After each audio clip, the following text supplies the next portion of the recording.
Hi there, this is Shrinika Lahiri, and welcome to my show. In this episode, I will be interviewing the founder of Digital Media Club TV, Mr. Patrick Abec. Welcome to my show, Mr. Patrick Abec. Thank you for having me. It is an honor to be on your show. I'm excited.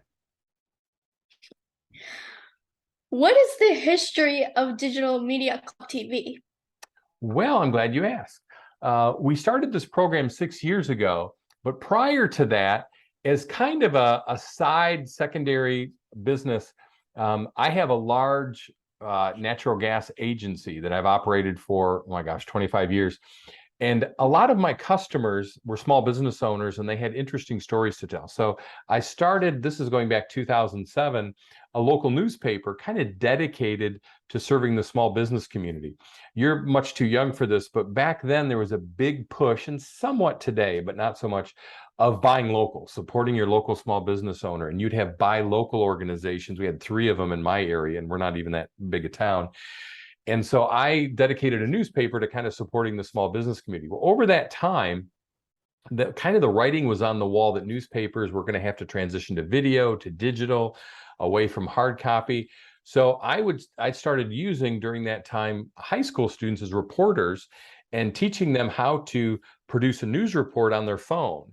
It was kind of just the advent of phones were coming about, and we kind of learned all the latest technology. And back then it was kind of a big deal to edit a video. And oh my gosh, you can produce a video with all these different edits and sound effects and things like that. So we would teach students how to do that. And then we interviewed a local reporter that had just graduated from journalism school and got a local job at a TV station. And she said, you know what you have is a digital media club only for high school students. And she goes, every journalism college, every journalism university has a digital media club. It would really be a tremendous value if you could do it in high school. And when students that might be interested in journalism would get to college, they had already had all that experience. So that's kind of how we came up with the Digital Media Club. And then when COVID hit, we kind of switched it because nobody could go out and interview anybody. We couldn't do anything as far as in-person interviews. So we saw how CNN and Fox News were handling COVID, and they were just bringing their anchors and their show hosts back to their home. And I found out with a green screen, a microphone, proper lighting, you could really kind of pull off that same look of a CNN host right from home. So that's kind of our history of our program and where it is today. And we just kind of stuck with this format because parents really appreciate it. They can monitor everything that's going on with their students' activity. Students there's no driving anywhere. So it's really become a great program for parents and students to participate in. Well, that is a really cool history. So, how would you describe the program? What kind of industry, as far as what category we're involved in, there's extracurricular activities for students, and there's the ones that are school related we kind of all know about. There's athletics and there's the band and there's different clubs available directly from school. And then there's a whole huge world of extracurricular activities that are away from school. I've had students involved in archery, and they've traveled all over the country for archery competitions. I've had students that were in fencing, where they did the sword fighting competitions all over the place, involved in athletics. Every kind of athletic activity has a league that's outside of school. And then COVID, with that came along the advent of students getting lessons like music lessons and debate and coaching and all this kind of stuff, tutoring right from their home. And that's what we're categorized as an at-home extracurricular club activity. And it's really worked out well. And we really never went back to kind of our old way. Students love it. And we, in that extracurricular club activity, but from home category. Well, that is really interesting. And I'm pretty sure it benefited a lot of students, Oh my as gosh, we can yes. tell. Yep. So what is the course curriculum based on? Well, we originally based it on editing, like back when editing was a big deal. we would go out and teach a student how to, cover like a 5K run for charity, and they'd interview 3 or 4 people, and they'd take a video of the race going off and the winner of the race and doing all, and then editing it all up. We call it basics of TV news reporting, and a student could produce that, and it could look just like it was on the 6 o'clock news. They'd have a little microphone and a mic flag, just like a news reporter. And then what we did with COVID is we switched our course curriculum to, instead of editing, to what they were kind of teaching in universities, what's called digital journalism and media, where we once again talked to news reporters, and they said, the old journalism degree of broadcast journalism or print journalism, and those are the 2 big categories to kind of focus on. Well, digital journalism focuses on everything, forming a podcast that all kind of centers around interviewing people and just those different formats. So our course curriculum now is called Introduction to Digital Journalism and Media. And people that are kind of in tune with academics these days and what universities are focused on, it really makes a student look good if they can say they have a degree in our, what we call an extracurricular activity degree, in this Introduction to Digital Journalism and Media. It makes a student look good. And so, yeah, I'm trying to know more about this. So, what are the 2 main, areas of the program? Well, the 2 main areas, and what we kind of want to be right up against, is journalism. And kind of the 2 main areas or building blocks would be news reporting, and then also interviewing. Now, with forming a news report, if you were to the assignment of getting the news report prepared, and sometimes you have to call 3 or 4 people and get sources, and you're putting it all together. What we do for our purposes kind of skip all that, because that's what they do in the news business. We rely on getting press releases, which is a pre-made news report that's professionally done primarily by organizations that are nonprofits. So you've got your large cancer foundations or the United Way, humane societies, things like that. They all have a media department that produces their news reports, and then they send them out. So they send them out to, if you have a radio station or you have a blog or you have a newspaper, magazine, they want their news reports written. So our students can get on media lists. We're on all the media lists as well. So the first building block would be a news report, but presenting it and bringing the words to life so it doesn't look like you're reading the words, and you kind of know how to animate the words. Secondly is interviewing. And interviewing, and I challenge anyone to debate me on this, interviewing in journalism is the #1 learning tool for students. Once you get it to where you start interviewing people, and you interview, and let's just say it's in politics, where you can interview some of your local representatives, and you get a say, some references to where I interviewed my mayor, I interviewed some local politicians, and then you kind of build your way up to where you have a resume of who you interviewed. Maybe you can interview the governor or your senators or congresspeople. And if that's your theme and you want like a political beat, you can get known for that. And you can learn more about politics by interviewing politicians, for example, than taking up a course on politics or political science. So those 2 building blocks of news reporting and then also interviewing people are our building blocks as well for this program. So that is a really good way to teach journalism. I'm just wondering, are students able to receive diplomas? You know what? Students are able to receive diplomas. That's kind of our long-term goal that students have. We actually have 3, what I would call kind of rewards and recognition for our students. One is when you do a news report or you do an interview, and you get your immediate views and comments where people like it and they share it. It's almost kind of like when you perform something on stage and you're getting immediate applause for it. It's kind of like that immediate reaction, which is very gratifying. Secondly, then, is we have certificates of achievement that when a student does 10 episodes for their show, which is 10 either reports or interviews, and then 25 and 50 and 75 in increments of 25 after that, they'll get a certificate of achievement, and that's digital that they can print out. And that's kind of their second reward. And then our third would be the diploma. And that's where students, after a year, they can get it sooner if they want to, but if they get 50 course credits, they'll get a nice printed up diploma and we mail that to them. Just looks like a little high school diploma. And then we have a diploma for year 1, year 2, year 3, year 4. So like this would be your second assignment that you've done, and this would count towards 2 course credits towards your 50 to get your diploma if you'd want to continue with it. So yes, we have diplomas, but we've got a lot more kind of awards and recognition for students along the way. Okay, that's really cool. And also, I'm just wondering again, Yeah. why would you use Facebook as a platform? Like, not maybe. I'm glad you asked that.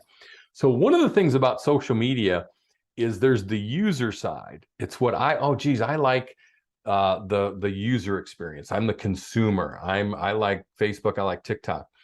And a lot of people nowadays, like for example, TikTok, it's like fireworks. It's 15 seconds, it's 30 seconds. It's like, oh my gosh, I want to consume content. I like TikTok because of this. And it's fireworks and it's over. Those videos over time mean nothing, okay? For the person that's creating, it's over and it's done. What we like about Facebook is the closest thing, the business side to it is we're creating a business page for our students on their show page. So let's forget about the user experience for now. But that page is just like it's just like a website.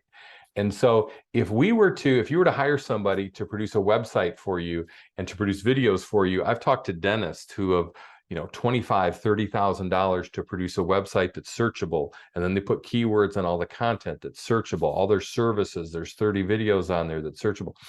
And within 6 months, it's old and stale.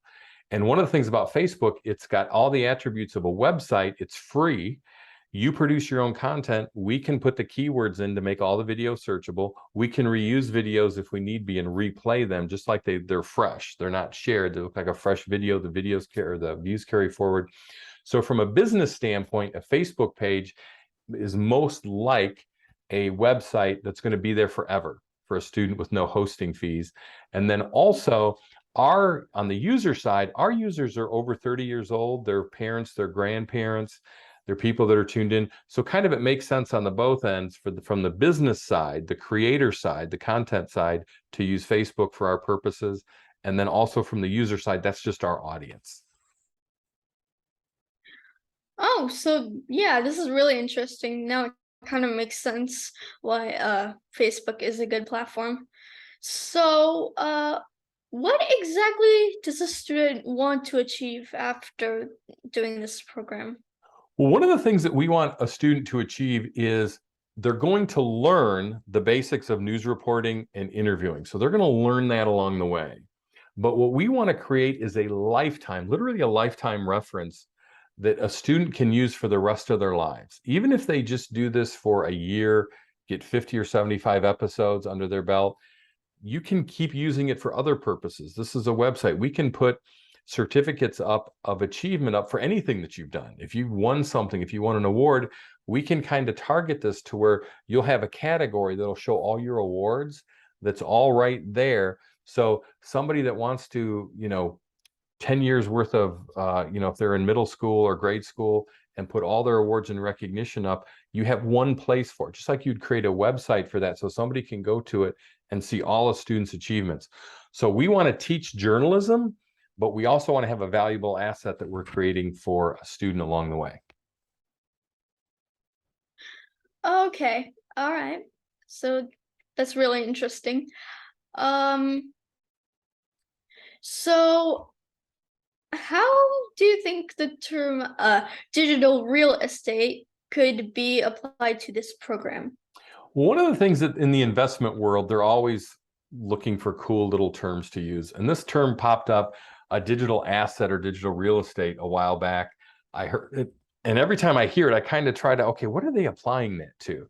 And kind of the common theme is to have something digital that is an asset that appreciates. It's kind of like if a house or a building, that's why they call it real estate, that over time it gains in value. And so how digital real estate or digital asset applies to this is as going back to a Facebook website, we're creating something where there's no maintenance fees. So there's nothing to, oh, geez, I have to pay somebody for upkeep, or I got to, oh my, it's such a pain to put another piece of content up. There's no maintenance costs. At the same time, if a student will add to this consistently, it gains value. And at 50 episodes, 100 episodes, all their achievement, they start interviewing people. They do a series on veterinarians. They do a series on doctors. They're building all these relationships. They're getting to know people in their community, all these valuable references in the future that will gain value and come back for them. So kind of when we talk about a digital asset, it just means something that will gain value in the future that's digitally there, that'll always be there. Oh, okay. So yes, now it's very clear. So how exactly does a student get involved in this program? Well, students get involved, and there's 3 ways, and or actually there's 4 steps to it. So we have, what we want to be able to do with a student is get familiar, get a student comfortable with this, and parents as well. So we're kind of getting to know each other. So like what you did yesterday was a national news report on a national charity. Today, you're doing an interview and kind of learning all about this program and what an interview can do. And that's your 2nd episode. The 3rd thing we like to do would be the next step. Hopefully we can do it tomorrow, is I would find a local charity event in your area, and we would kind of cover that, and you'd get some feedback on what it's like to do something local in your area. So that's kind of the 3 different aspects that we do. And then after that, we like to meet with parents for a 30-minute parent meeting. Sometimes the students are involved, sometimes not. And then it's something that we can get together on it. We're all on the same page to move forward. So. All right. Thank you for your time. You know what? We do have one important question that you left out that I have to go back to. And that's question 11. Oh, right. Yes. I'm sorry about that. That's okay. I think a bunch of students might want to join, and so I think they might be wondering that how much is like the tuition cost for the program? I'm glad you asked. And that's like one of the things that when a parent is kind of, we're doing this interview, the parent's kind of like, okay, it's great, it's whatever it is, okay, how much does it cost? And so our tuition for this program is $99 a month. And it's really, we've made it to where it's affordable. You can't get piano lessons for that price. I mean, it's really cheap as far as what students get. So for that, what a student gets is they can participate in one of our Zoom classes every week. And so that can be a half hour, 45 minutes. A student can also pick up an assignment that we prepare. So like this week, our featured nonprofit was Wounded Warriors, and they serve men in the service that have been wounded. And so what we did is we do a little news report on the goal of the organization, and then also a little something on an upcoming event that they have. So they were our featured charity for this week, and students get a half hour of community service for doing that. And a big thing about community service is it's kind of a fancy way to say I'm a volunteer. When a student gets, it's all adding up their volunteer hours to where, and I think what we do with media coverage for students really goes a long way, because you can volunteer, and absolutely students should volunteer for things. But what we're doing, when you can help an organization promote event, get volunteers to show up, raise money, you're really doing something valuable for students. So I wanted to cover that. But the cost of the tuition is $99 a month. And students over time, what we want them to do is to learn how to do this on their own. And that over time, where they can kind of get their theme to their own show. So we want to focus on charities. We have interviews that we book every week. So there's panel interviews that 4 or 5 students can interview someone. Our panel interview today was with a owner of a company that trains dogs, service dogs. They train for people with special needs. So our students get to learn about all that. Last week, we interviewed somebody that did an Everest challenge out in Colorado. She went up and down a mountain 9 times, which equals Mount Everest in 24 hours. So our students get to interview interesting people, and that counts as course credits. That counts as interviews. And so you get all that for $99 a month. What a deal. Yeah. Yeah, that is a really good deal. I agree. Students. Yeah. So thank you for your time, Mr. Abec, and thank you so much for being my guest today. You're very welcome. All right. And this is Shrinika Lahiri reporting for Digital Media Club TV.